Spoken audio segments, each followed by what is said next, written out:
Hi, welcome to section 3.1, the product and quotient rules. This section is entirely about math fluency. There's no conceptual understanding here.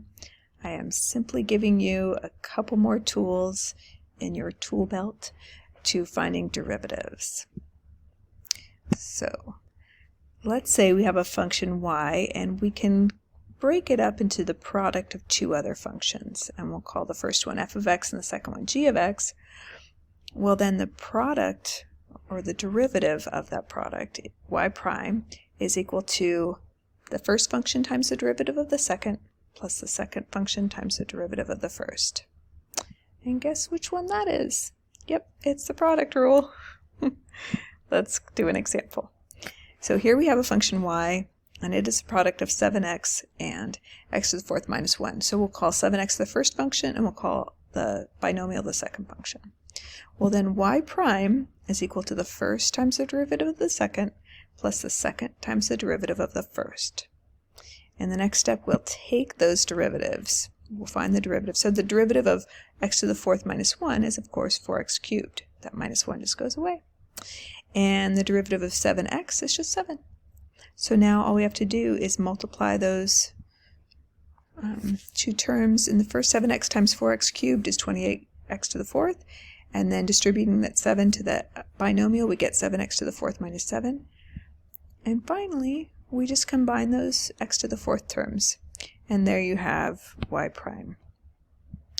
Now you might ask yourself, or ask me, hey Beck, why didn't we just use the tools that we learned in chapter 2? I mean, that 7x could be distributed, and we would get 7x to the fifth minus 7x, and then just find the derivative of each of those two terms. Oh, would you look at that? It's the exact same answer, and we got that a lot quicker using the tools from chapter 2. That's true. But the product rule comes in handy when you have much more complicated functions. Let's try another example.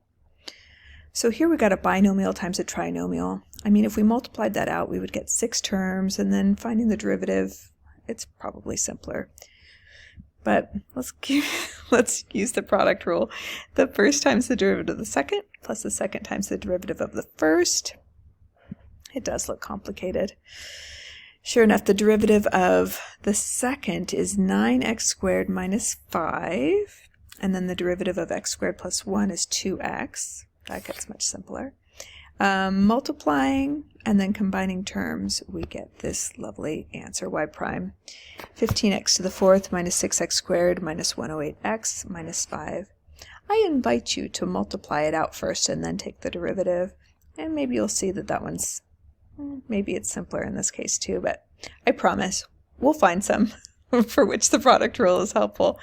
In any case, the product rule does come in handy as we go along. You'll use it in conjunction with other rules. So now you have it in your tool belt, and we'll practice it in our Zoom class.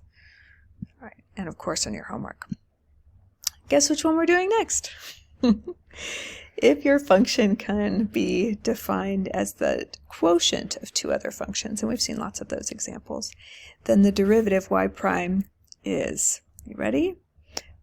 The bottom times the derivative of the top minus the top times the derivative of the bottom all over the bottom squared. And isn't that a hot mess?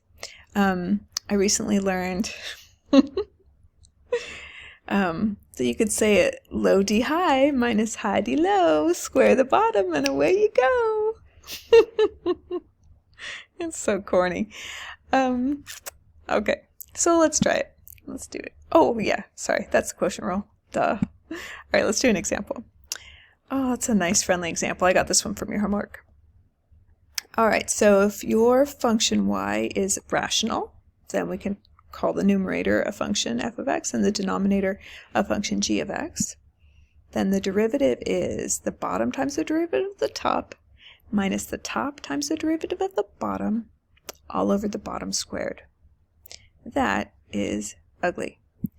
But I have good news for you. If you find the derivative of 4 root x, I just left it in messy, negative, fractional exponent form, which, personally I don't really like. Obviously I called it messy. And then the second term, let's see, I found the derivative of 6x to the 7 is just 6 and multiplied that by the negative 4 root x and got negative 24 root x. And then I didn't even square this binomial on the bottom. I just left it as the binomial squared. I promise you, I entered my answer in the homework like this, all messy and not distributed, just terrible. And your homework totally takes it. So they're very, the Hawks is very liberal with these quotient rule answers in your homework. So that's good news. So, because these are terrible, they're not very satisfying. They don't, things don't just divide out for the most part. So quotient rule, it's useful in the future. We'll need it, but it's just not so satisfying as some of the other fun tricks we've got. And the even better news, friends, is that's it. That's all 3.1 is. It's done. So I look forward to seeing you guys, and we'll practice some of these in a worksheet on Wednesday. Okay, bye.